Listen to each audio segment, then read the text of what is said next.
안녕하세요. 오늘도 사연 살롱을 찾아주셔서 감사합니다.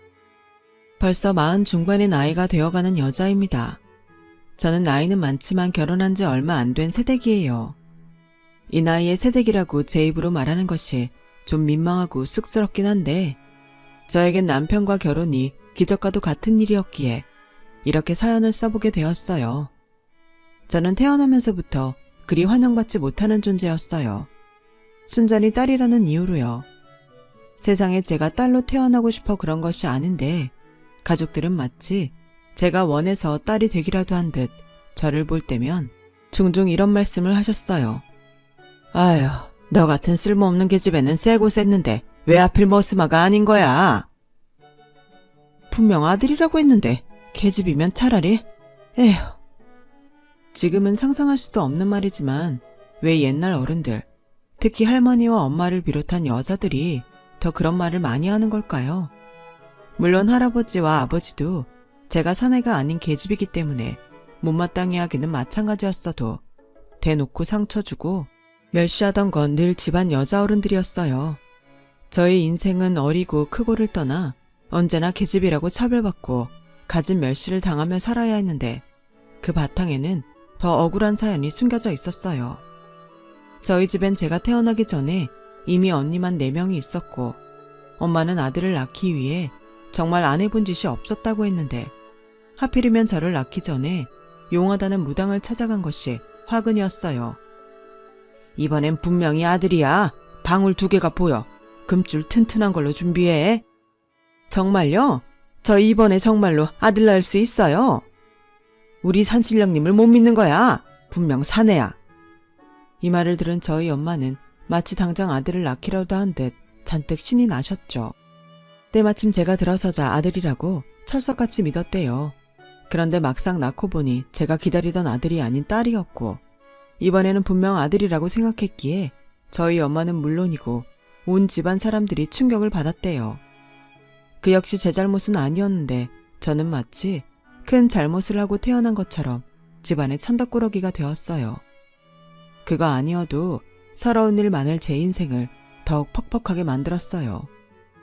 특히 엄마는 자신이 배 아파 낳은 자식임에도 불구하고 저에게 정 한 번을 주지 않아 보다 못한 큰언니가 엄마 대신 저를 챙기고 돌봐주었다는 말을 들었는데 그때 큰언니가 아니었다면 저는 어떻게 되었을까? 생각만 해도 아찔하기만 하네요. 어떻게 부모라는 사람들이 그럴 수 있을까요? 저는 나이가 이만큼 들어서도 그때의 저희 부모님을 이해할 수 없어요. 아니, 용서할 수 없어요. 하지만 그렇다고 그 어린애가 할 수 있는 일은 아무것도 없었고 그저 빨리 어른이 되어 집을 떠나는 날만 기다리고 또 기다릴 수밖에 없었어요. 다행히 엄마는 저를 낳고 1년 반 뒤에 남동생을 낳았어요. 어찌나 요란하게 잔치를 하는지 어린 꼬마였던 언니들이 남동생이 받는 대우가 부러우면서도 그 잔치 속에 속도 없이 좋아했었다는 말을 하더라고요. 저희 부모님은 집안에 아들이 없으면 큰일 나는 것으로 아는 사람들이었어요. 언젠가 너무 억울하고 서러워서 왜 아들과 딸을 차별하냐고 물어본 적이 있었는데 저희 엄마는 이렇게 말씀하셨죠. 그야 딸은 시집가면 끝이잖아. 아들은 부모도 복양하고 제사도 지내주고 그래서 집안에 아들은 꼭 있어야 하는 거야. 또 많으면 많을수록 좋은 거고. 아휴, 그때 네가 아들이었으면 얼마나 좋았니? 망할 점쟁이. 그때 분명 아들이라고 해놓고 내가 찾아가 한바탕 엎어버리려고 했는데 벌써 토끼고 없더라. 엄마도 여자면서 왜 그래? 엄마도 할머니가 여자라서 뭐라고 했어? 너도 시집가면 알게 돼. 엄마가 너 낳고 네 할머니한테 얼마나 구박을 받았는지 알아? 산후조리도 제대로 못했어. 근데 정민이를 딱 낳으니까 어떻게 됐냐? 할아버지가 엄마한테 돈도 100만 원이나 턱 주고 네 할머니가 그렇게 무시하더니 이젠 아들 낳았다고 떠받들어 주잖아. 지금이야 네가 엄마를 이해할 수 없겠지만 어쩌겠니? 여자 팔자가 그런 걸. 저는 그 뒤 나는 나중에 어른이 되어서도 결혼 같은 건 하지 않겠다고 결심했어요. 엄마처럼 아들 낳지 못했다고 구박을 받으며 살고 싶지는 않았거든요. 이미 태어날 때부터 충분히 받은 구박, 처녀 귀신이 되는 한이 있어도 저는 차별과 구박에서 해방되고 싶었어요. 그래서 이를 악물고 공부를 했어요. 그런데 참 억울하고 서러운 게 공부를 아무리 잘해도 계집애가 공부해서 뭐하냐며 저를 학교에 가지 못하게 했다는 거예요. 너는 시집가기 전까지는 집에서 밥값 해야지. 공부는 우리 장손인 정민이만 하면 된다. 자고로 우리 집의 기둥은 정민이야. 할머니는 저에게 그런 모진 말을 아무렇지 않게 하셨어요. 그리고 엄마도 할머니 눈치 때문인지 아니면 자기도 할머니와 같은 생각인지 제 편이 되어주지 않았는데 그럴 때마다 엄마는 저에게 원래 딸은 그런 거라니까. 억울하면 아들로 태어나지 그랬니? 그냥 네 팔자를 받아들여. 라고 하셨어요. 그래서 저는 저뿐만 아니라 다른 집 딸들도 다 그렇게 사는 줄 알았어요. 하지만 학교에 들어가 다른 친구들을 보니 딸이라고 예쁨 받고 귀하다고 대접받는 딸들도 많았고 상대적으로 비교가 되니 저는 더 비참함을 느껴야 했어요. 물론 제 위의 언니들도 저와 크게 다르진 않았죠. 언니는 화 안 나? 화 나지. 근데 뭐 우리가 힘이 있어. 그냥 어른 돼서 시집갈 때까지 참는 거야. 맞아. 나도 그래. 여기만 아니면 어디든 다 좋아. 큰언니를 봐. 중학교 졸업하자마자 아빠가 기숙사에 있는 공장으로 보냈잖아. 맞아. 나도 곧 있으면 중학교 졸업하는데 그럼 나도 언니처럼 공장에 가야겠지? 진짜 너무해. 우리가 뭐 정남이 학비 버는 시다발이야? 그래도 중학교까지 보내주는 게 어디야? 난 이제 그것도 가지 말라고 할까봐 무서워. 다른 애들은 학교 가는 날이 제일 싫다고 하는데 난 학교 못 갈까봐 걱정이라니까. 맞아요. 저도 그게 가장 걱정이었어요. 저는 기를 쓰고 공부를 했기에 선생님들이 참 예뻐라 해줬거든요. 그래서 저는 집보다 학교가 더 좋았고 학교가 좋고 공부가 좋으니 저의 성적은 늘 상위 그룹이었어요. 우리 현숙이는 머리도 좋아서 뭐가 돼도 정말 잘할 거야. 집에서도 좋아하시지? 선생님도 현숙이 같은 딸이 있으면 소원이었겠다. 운이 좋게 학년이 바뀔 때마다 저의 담임을 하던 여자 선생님은 저를 그렇게 말하며 칭찬하셨어요. 저는 그런 소리를 들을 때마다 선생님의 딸이 되고 싶다고 말하고 싶을 정도였죠. 그런데 계집애라고 학교에 가지 못하게 한다면 저는 누구한테 그런 칭찬을 받을 수 있겠어요. 그래서 저는 최대한 집안 어른들의 심기를 건드리지 않았어요. 그래서 무사히 중학교까지는 졸업할 수 있었는데 위에 언니들이 그랬듯 고등학교 진학은 언감생심, 꿈도 꾸지 못했어요. 계집애가 그만큼 배웠으면 됐다. 옛날 같으면 국민학교 문턱에도 못 가는 계집애야. 계집애가 배운 게 많으면 사는 게 골아프다. 이제 너도 언니들 따라서 돈 벌어. 너도 그동안 키워준 값은 해야지. 저 그동안 밥값 충분히 하고 살았어요. 밥 매라고 하면 밥 매고 집안일 하라고 하면 했잖아요. 엄마 정말 너무해요. 뭐? 네가 밭을 맨다고 돈이 나와? 네가 살림을 한다고 돈이 나오냐고. 억울하면 시집가. 지금 생각해도 손이 파르르 떨려요. 요즘 같으면 상상도 할 수 없는 일인데 그 소리를 듣고 저희 엄마는 괜히 본전도 못 찾을 걸 멍청하다고 저를 타박하셨어요. 다른 집 엄마 같으면 편이라도 들어주거나 덜혼나게 막아라도 줄 텐데 저희 엄마는 때리는 시어머니보다 말리는 시누이가 더 밉다고 저를 봐도 못 본 척했고 오히려 저를 남동생과 비교하며 이렇게 말했어요. 삼신할머니도 진짜 너무해. 공부머리를 주려면 우리 아들한테 줘야지. 왜 아무짝에 쓸모도 없는 쟤한테 줬을까? 우리 집 장손이 잘 돼야 우리가 잘 되는 건데 이게 다 저놈의 기집애가 우리 아들 목까지 다 뺏어서 그래. 팔자도 독한 년. 저는 엄마한테 그 소리를 듣고 정말 집을 나가야겠다고 생각했어요. 그래서 집을 나가기 전에 중학교 선생님을 찾아가 펑펑 울며 하소연을 했고 저의 사연을 들은 선생님은 그런 제가 가여웠는지 저의 학비를 대신 내주시겠다고 하셨어요. 대신 저에게 한 가지만 약속을 하자고 하시면서요. 선생님은 아직 어린이가 그렇게 힘들게 사는지 몰랐어. 공부를 그렇게 좋아하는데 선생님이 학교 보내줄게. 대신 공부 진짜 열심히 하는 거다. 세상엔 공부만 잘해도 할 수 있는 일이 무궁무진하게 많아. 선생님은 우리 현숙이가 기회만 있으면 뭐든 할 수 있을 거라고 믿어. 선생님이랑 약속할 수 있지? 저는 산타도 믿지 않고 하나님도 믿지 않지만 저에게 그날 선생님은 산타였고 하나님이었어요. 그리고 나중에 알게 된 사실인데 선생님도 그리 형편이 넉넉하지는 않았더라고요. 그런데요, 제가 선생님의 도움으로 고등학교에 진학할 수 있게 되자 집에서는 난리가 났고 할머니, 엄마, 아빠, 할아버지까지 무슨 꿍꿍이로 그러냐며 목에 핏대를 세우는데 누가 저의 가족인지 의심스럽더라고요. 아무튼 그런 우여곡절 끝에 저는 고등학교에 진학했어요. 마음에 빚이 있기에 죽기 살기로 공부를 했어요. 당연히 목숨 걸고 공부하는 저를 따라올 친구는 없었어요. 내심 대학도 가고 싶었던 저는 장학금이 아니면 절대 대학 입학은 꿈도 꿀 수 없다고 스스로 채찍질을 했는데, 제가 고등학교에 다니는 동안 저희 집엔 여러 가지 일들이 일어났어요. 우선 큰언니가 어린 나이임에도 불구하고 결혼을 했고, 둘째, 셋째 언니는 각자 남자와 눈이 맞아 도망을 갔어요. 마지막 언니는 교통사고로 세상을 떠났죠.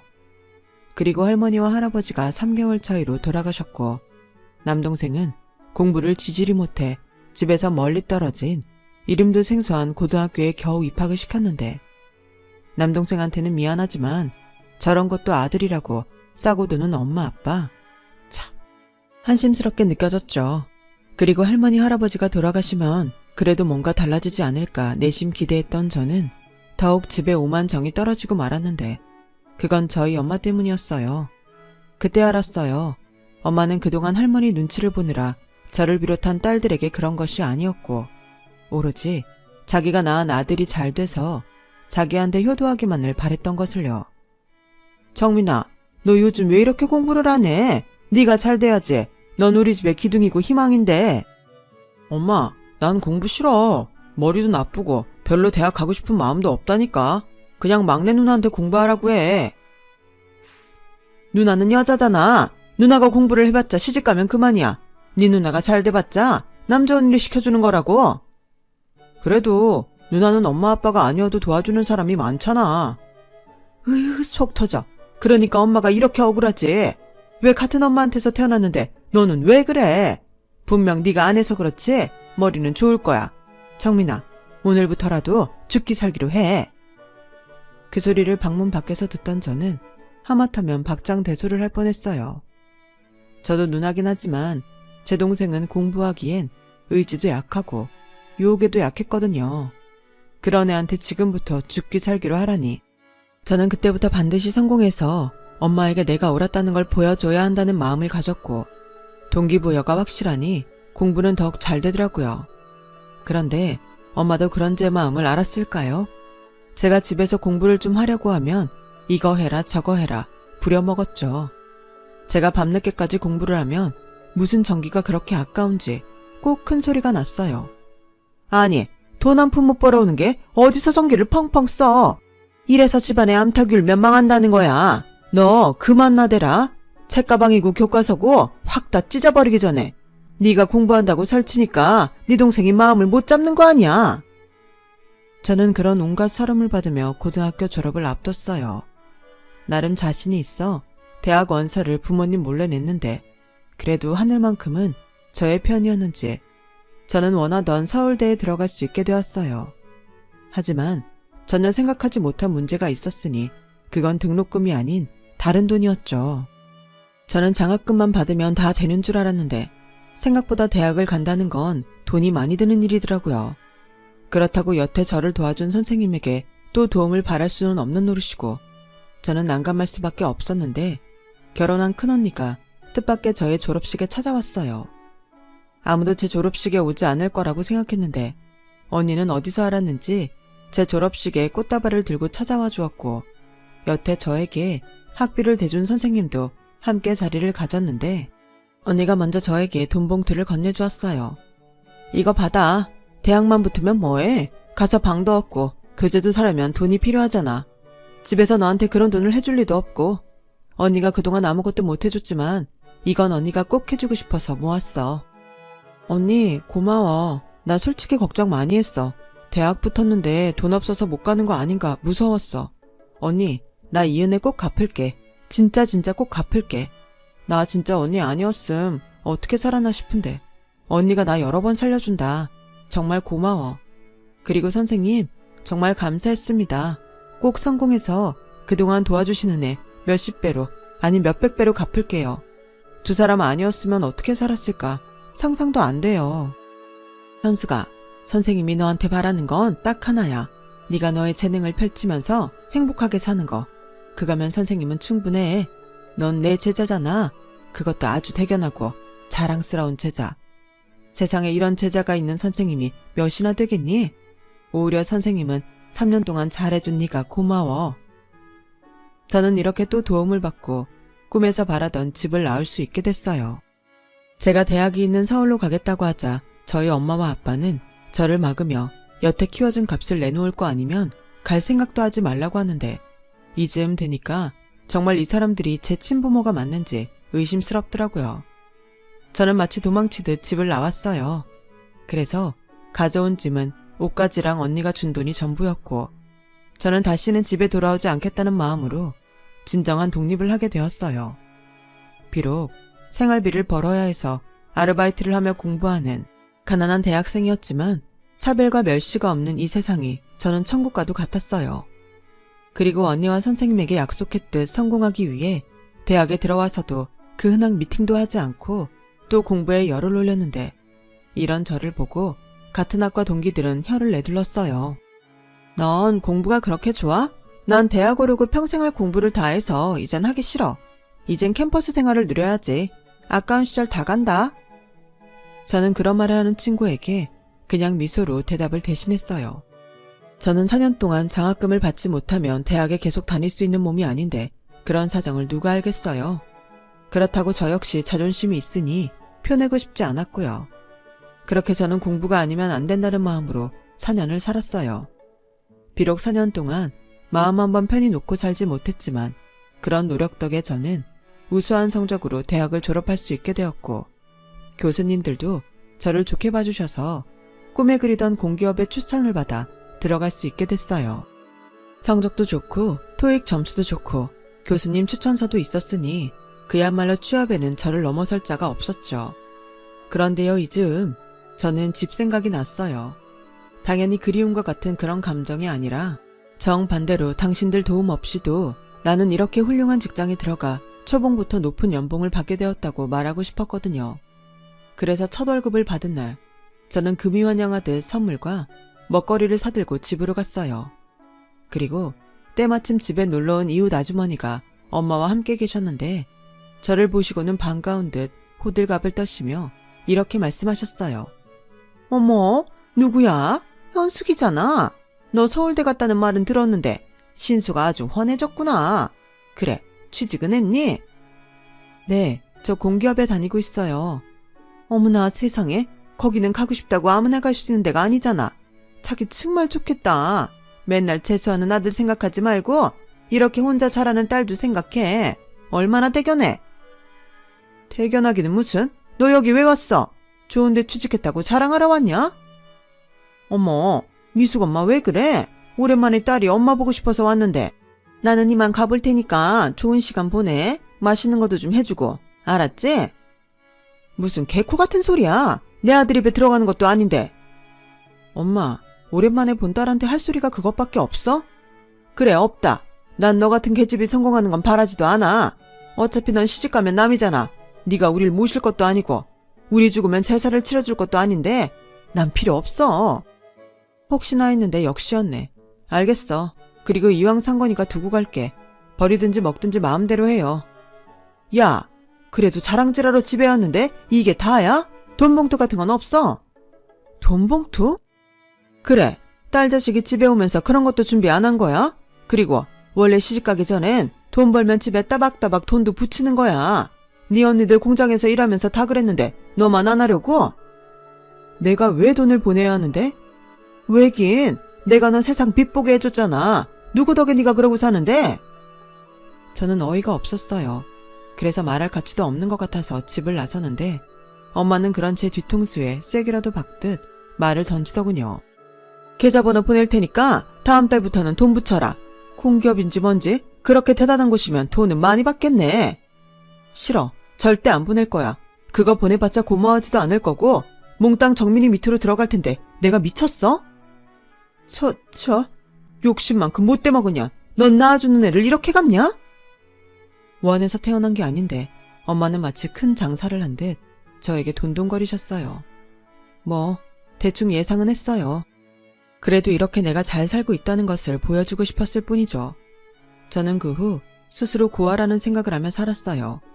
그동안 치열하게 살아서인지 직장 생활은 저에게 전혀 힘든 일이 아니었고 오히려 뒤늦게 누리는 여유와 퇴근 후에 저를 돌보는 시간이 너무나도 소중했어요. 세상에는 이렇게 재미있는 일이 많구나. 그런 것을 느끼며 감탄하던 시간들이었죠. 그리고 3년 정도 지났을까? 남동생이 저를 찾아왔어요. 누나, 오랜만이지? 잘 지냈어? 근데 네가 여기까지 무슨 일이야? 저는 갑작스럽게 찾아온 동생이 마냥 반갑지는 않았어요. 분명 어떤 목적이 있지 않고서야 저를 찾아올 리가 없었으니까요. 그래서 긴장을 하고 동생이 하는 소리를 듣고 있는데 기가 차고 어이가 없어서 말이 안 나오더군요. 집에서는 계속 취직하라고 하는데 난 조직 생활이 몸에 안 맞아. 난 아무래도 사장님 타입인 것 같아. 가게를 하든가 아니면 사업을 하든가 하고 싶은데 집에는 돈이 없대. 그래서 누나들 중에 가장 잘 사는 막내 누나를 찾아왔지. 돈 달라고? 빙고. 역시 똑똑해. 누나, 나한테 투자 좀 해라. 그동안 돈 좀 모았지? 진짜 웃긴다. 너도 엄마 아빠 닮아가냐? 네 말대로 나 똑똑해. 내가 너한테 돈을 주겠니? 그럴 거라고 믿고 여기까지 왔다니 너무 당황스럽다. 에이, 가족끼리 왜 그래? 그리고 내가 그냥 달라고 했어? 빌려달라고. 초기 자본이 있어야 뭘 해보든지 할 거잖아. 됐어. 조직 생활도 몸에 안 맞는 네가 무슨 조직을 만들어? 너 줄 돈 없으니까 돌아가. 저는 누나답게 동생을 타일렀어요. 그러자 다음날 동생에게 무슨 말을 들었는지 엄마는 저에게 전화를 해서 심한 욕설과 함께 이래서 딸 자식은 키워봤자 소용없는 거야. 네 동생이 오죽하면 너한테 찾아갔었어? 독한 년. 이라고 말씀하셨고 이젠 하도 들어서 그런지 별로 상처가 되지도 않았어요. 그렇게 저는 가족과 엮일 바에는 결혼도 하지 않겠다는 마음으로 제가 하는 일에만 충실했죠. 혼자 여행도 다니면서 저의 시간을 소중하고 알차게 보냈는데 사람의 인연이란 게 정말로 존재하는지 저는 여행을 하다가 운명의 남자를 만나게 되었어요. 그 사람이 지금의 남편이에요. 남편과 처음 만난 곳은 프랑스였어요. 저는 여행이었고 남편은 사업차 출장을 와 있었는데 시간이 비어서 잠깐 관광을 하고 있었다고 했어요. 타국에서 같은 한국인을 만나니 어찌나 반갑던지. 패키지 여행은 너무 고단해서 혼자 훌쩍 떠나왔는데 이렇게 남편을 만나게 될 운명이었나 봐요. 저와 남편은 루브르 박물관에서 만났어요. 처음엔 그냥 비슷한 동양인이라고 생각했는데 박물관을 나와 커피를 한 잔 마시러 가게에 들어가니 한국말을 하는 것을 들을 수 있었어요. 괜히 귀가 쫑긋하고 시선이 갔는데 남편 역시 제가 같은 한국인 같아 시선이 갔다고 하더라고요. 그래서 저희는 누가 시키지도 않았는데 눈이 마주쳤고 가볍게 웃으며 몇 마디 나누다 커피도 함께 마시게 되었어요. 처음 이성 남자와 그것도 타국에서 그런 시간을 보내니 마치 마법에 걸린 듯한 느낌이 들더군요. 이 남자 역시 이 시간이 특별했다며 저희는 연락처를 주고받게 되었어요. 한국에 돌아와 동료들에게 프랑스에서 있었던 말하니 처음엔 그런 식으로 접근하는 사기꾼도 많다며 조심하라는 말을 들었어요. 그 말을 들으니 덜컥 겁이 나서 연락을 못하고 있는데 남편에게서 먼저 연락이 왔어요. 하지만 이미 사기일 수 있다는 불신으로 예전 같지 않았던 저는 남편에게 호의적이지 않았죠. 남편은 그런 저에게 거리감을 느꼈는지 그렇게 저희의 만남은 흐지부지 되는 듯 보였는데 운명은 운명인지 3개월 뒤 저는 스페인에서 남편을 또 만나게 되었어요. 그리고 그곳에서 남편에게 동료에게 들은 이야기를 해줬고 남편은 박장대소를 하며 자신의 명함을 주었어요. 그 일 때문인지 남편은 저를 만나면 무조건 돈은 자기가 내려고 했어요. 내가 여기서 얻어먹거나 뭔가 또 받으면 의심할 수 있잖아요. 아니, 이젠 믿어요. 그래요. 계속 믿어줘요. 내 입으로 내가 좋은 사람이라고 말할 순 없지만 적어도 현숙 씨한테는 좋은 사람이고 싶으니까. 그리고 이 정도는 내가 충분히 낼 수 있어요. 남편은 그렇게 저에게 매일같이 좋은 사람이었어요. 한국에 돌아와서도 바쁜 저를 위해 항상 시간을 맞춰줬고 늘 회사 앞에서 저를 기다려 좋은 곳과 맛있는 음식이 있는 곳으로 저를 안내했어요. 그리고 나중에 알았는데 남편은 저를 만나기 위해 바쁜 일들을 미리 끝내려 늘 무리를 했었더라고요. 휴일에 저를 만나지 않으면 그때는 아예 집에 돌아갈 생각도 하지 않고 일만 했다는데 이런 남자에게 반하지 않을 여자가 어디 있겠어요. 저는 남편을 아주 많이 사랑했어요. 남편도 저를 아주 많이 사랑했죠. 남편은 제가 여자여서 차별받고 힘들게 살아온 이야기를 듣고는 잠깐 화장실에 다녀오겠다고 했어요. 그런데 그렇게 화장실에 다녀오겠다고 하던 남편은 저 멀리서 크고 예쁜 꽃다발을 들고 나타났어요. 퉁퉁 부은 눈을 하고요. 이게 다 뭐야? 그리고 얼굴이 왜 그래? 주책맞게 자꾸 눈물이 나와서 나 좀 엉망이지? 미안. 그래도 이 꽃은 받아주라. 앞으로 남은 시간은 여왕처럼 내가 대접하면서 살게. 뭘 이렇게까지? 누가 보면 청혼하는 줄 알겠다. 맞아, 청혼하는 거야. 나랑 앞으로 평생 행복하지 않을래? 물론 매일 행복하진 않고 어떤 날은 지지고 볶고하겠지만 나 이제 좋은 남자 아닌 좋은 남편이 되고 싶어. 나랑 결혼해주라. 저는 난생 처음 받아보는 청혼에 넋을 잃고 말았어요. 연애 기간만 4년을 넘기면서 자연스럽게 결혼에 대해 기대도 했었지만 고아처럼 자란 저를 가족으로 받아주는 것이 쉬운 일은 아니잖아요. 그런데 이 남자는 저의 아픈 상처를 알고도 결혼을 하자니 너무 감동이더라고요. 그런데 막상 결혼을 준비하니 한 가지 걸리는 부분이 생겼어요. 바로 저를 쓸모없다 여기는 부모님이었죠. 시댁에선 저의 사정을 듣고 처음엔 상견례를 생각할까 하셨지만 그래도 결혼은 중요한 일이니 형식적으로라도 상견례를 하자고 하셨어요. 물론 부담은 갖지 말라고 하셨지만 저는 가슴이 철렁했죠. 그리고 부모님에게 이제와 결혼을 하니 상견례와 결혼식에 참석해달라고 이야기를 해야 한다 생각하니 차마 입이 떨어지지 않았죠. 그래도 어쩌겠어요. 말이라도 해보자 하는 심정으로 엄마에게 오랜만에 전화를 걸었는데 제가 상견례 이야기를 꺼내자마자 아주 팔짝팔짝 뛰더라고요. 뭐? 상견례? 웃기고 자빠졌네. 네가 자식 노릇을 했어? 왜 이제 와서 우리한테 부모 노릇을 하래? 됐어. 우린 안 갈 거야. 너 혼자 대학도 가고 그 좋은 직장도 혼자 들어갔잖아. 그럼 시집도 혼자 가면 되겠네. 어떤 논팽인지 뭔지 모르지만 분명 네 간판 보고 딴 마음 품었을 거다. 어디 홀랑 뜯기고 망해봐. 망할련. 처음부터 호락호락하진 않을 거라고 생각했는데 엄마의 그 말은 좀 마음이 아팠어요. 그런데 다음날 엄마에게 들었는지 평생 전화 한번 하는 법이 없던 아버지가 전화를 하셨고 그래도 상견례인이 참석하겠다고 날짜랑 장소를 알려달라고 하시더라고요. 엄마가 알면 싫어할 텐데요. 그냥 안 오셔도 돼요. 아니다. 그래도 자식이 결혼을 하는데 부모가 그럼 되겠니? 나도 뭐 너한테는 잘한 게 없단 걸 안다. 근데 시간이 지나니 조금은 알겠다. 네 동생은 집안 돈 엄마 쌈짓돈 몽땅 말아먹고 가게 하나 한다고 저리 빌빌거리는데 너는 네 힘으로 모든 걸 다 했으니 아버지가 미안하다. 뜻밖이었어요. 제 기억 속 마지막 아버지의 모습은 제가 대학을 가겠다고 하자 엄마와 함께 저를 못 가게 막은 모습이었는데 아마 제가 모르는 시간 동안 아버지는 늙고 약해지면서 많은 생각을 했던 것 같아요. 아무래도 남동생이 생각보다 잘 되지는 않은 것이 컸겠죠. 그렇게 마련된 상견례장. 아버지만 나올 줄 알았는데 어떻게 설득했는지 잔뜩 심술궂은 얼굴로 엄마가 아버지 옆에 앉아 계셨고 남동생도 무슨 콩고물이라도 주워 먹겠다는 듯 따라왔는데 조금 늦게 도착한 예비 시아버지를 보는 순간 엄마와 남동생의 얼굴이 딱딱하게 굳어졌어요. 그리고 그 다음에는 들리는 말에 저도 놀라움을 숨길 수 없었죠. 사장님, 어떻게 여기에? 저야말로 놀랐네요. 그동안 그렇게 보려고 해도 못 보던 두 분을 여기서 다 보고. 아니 그게...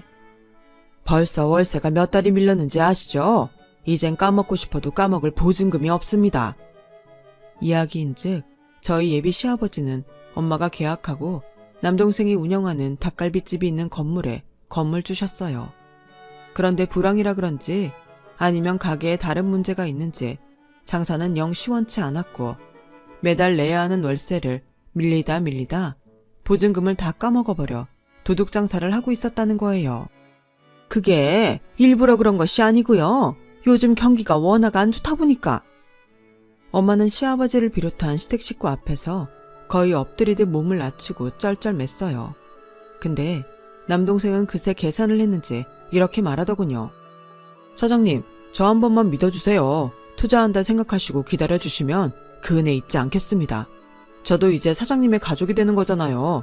우리 누나가 결혼하면 저도 사돈이 되는 거니까요. 어머, 맞다. 정말이네. 사돈, 이렇게 부탁드릴게요. 가족이니까 봐주실 수 있잖아요. 우리 애가 시기를 못 타서 그렇지 참 똑똑하고 야무지답니다. 그래요. 그럼 네 한번 봐드리죠. 그런데요, 조건이 하나 있습니다. 시아버지는 무슨 생각이신지 저도 부끄러운 저희 엄마와 동생에게 쉽게 그러겠다고 하셨고 그 조건이라는 것을 말씀하시는데 저는 그만 눈물을 쏟고 말았어요. 듣자 하니 우리 집 며느리 될 아이가 상처가 많은 것 같습니다. 요즘 세상에 아들, 딸 차별이라니 저도 같은 부모로서 이해가 가지 않고 마음이 아프더군요. 저렇게 장하고 대견한데. 그래서 말입니다. 제 며느리에게 사과를 하세요. 무릎 꿇고 제대로 비세요. 그쪽 딸이긴 하지만 이젠 제 하나밖에 없는 며느리입니다. 저는 제 며느리 가슴 아프게 하는 사람 절대 봐줄 생각이 없어요. 그러니 당장 쫓겨나기 싫으시면 여기서 사과하시죠. 시아버님은 단호하셨어요. 그리고 저희 아버지도 아무 말도 하지 못하셨고요.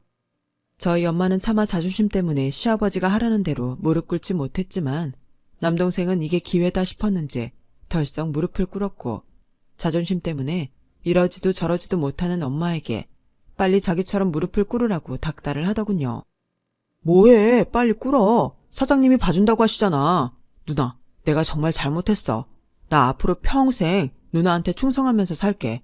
이건 다 누나 덕이야. 누나가 우리 살렸어. 엄마 뭐해? 빨리 엄마도 누나한테 빌어. 시끄러. 내가 왜 쟤한테 그런 소리를 하냐? 그러세요. 그럼 지금 당장 가게 빼시는 걸로 알겠습니다. 아니에요, 사장님. 하겠습니다. 미안하다. 내가 그동안 너한테 못할 짓 많이 했다. 다시는 안 할 테니 애미를 용서해라. 딸은 시집가면 남이라더니 용서하고 자시고 할 게 뭐가 있나요? 저는 앞으로 친정 없다고 생각하고 살 거예요. 우린 이제 남이잖아요. 쓸모없는 계집이라고 하더니 제 덕은 보고 싶으세요? 현수가, 아빠도 너한테 용서를 비마. 그동안 미안했어. 그냥 우리가 옛날 사람이고 아둔한 사람이라 그랬다. 네 가슴에 못 박는 건지 알면서도 다 그러고 사는 줄 알았어. 저는 아빠의 사과까지 받고 나니 목임에 아무 말도 나오지 않았어요. 그러자 시아버지는 저의 손을 꼭 잡고 또 남편의 손을 꼭 잡으며 이런 말씀을 해주셨는데 저는 지금도 그 말씀을 잊지 않고 새기고 또 새기고 있답니다. 사람이 한치 앞을 못 본다. 분명 니네 부모님은 너한테 큰 잘못을 했어. 하지만 그렇다고 낳아주신 부모님의 은혜까지 저버려서는 안 돼. 이렇게 너한테 용서를 빌었으니 너도 너희 부모님께 기회를 드려. 그래야 나중에 네 마음도 편하다. 시아버지는 그 말씀을 끝으로 저희 엄마에게 다시는 저를 괴롭히지도 모욕적인 말을 하지도 않겠다는 각서를 받으셨어요. 그리고 상견례를 마치고 드디어 결혼식을 올렸고 시어머니는 저를 찾아와 품에 꼭 안아주시더니 이런 말씀을 해주셨죠. 아가, 드디어 이제 네가 내 며느리가 됐구나. 그동안 마음고생 몸고생 많았지? 이젠 내가 너를 딸처럼 귀하게 여기마. 나는 아들 하나밖에 없어서 너 같은 딸을 꼭 갖고 싶었거든. 하늘이 드디어 오늘 내 기도를 들어주시는구나. 우리 앞으로 잘 지내자. 그 후 저는 정말로 시어머니와 친엄마, 친딸 같은 사이로 지내고 있어요. 뭐든 좋은 것을 보면 시어머니는 제 생각이 난다고 하셨고 고생은 그동안 많이 했으니 이젠 사랑받고 누리고만 살라고 하시는데 제가 무슨 복이 이리 많나 싶어요. 그리고 저는 결혼 후 은혜를 입은 큰언니와 선생님에게도 나름의 보답을 하며 감사의 마음을 전했는데 오히려 언니와 선생님은 제가 이젠 행복할 수 있게 되어 다행이라며 자기 일처럼 기뻐하셨어요. 이제 보니 저의 주변엔 정말 고마운 사람들이 많았음을 새삼 깨닫게 되었어요. 비록 저를 낳아준 친부모에겐 잊을 수 없는 온갖 수모를 다 겪어야 했지만 그런 시간이 있었기에 지금의 이 감사가 얼마나 크고 소중한지 알 것 같습니다. 저는 앞으로 제가 받은 고마움을 제 주변 사람들에게 똑같이 베풀며 살려고 해요. 이미 너무 많은 복을 받아 이걸 어떻게 다 갚을까 벌써부터 걱정이 되기도 한데 이런 마음으로 호호 할머니가 될 때까지 남편과 함께 좋은 일 많이 하자고 약속을 했네요. 부디 이 약속이 끝까지 지켜지길 바라며 지금까지 저의 이야기 들어주셔서 대단히 감사합니다. 오늘도 내일도 건강하시고 행복하세요. 여러분, 사연 댓글의 응원과 현명한 조언 부탁드려요. 좋아요와 구독은 저에게 큰 힘이 됩니다. 오늘도 좋은 일 가득하세요.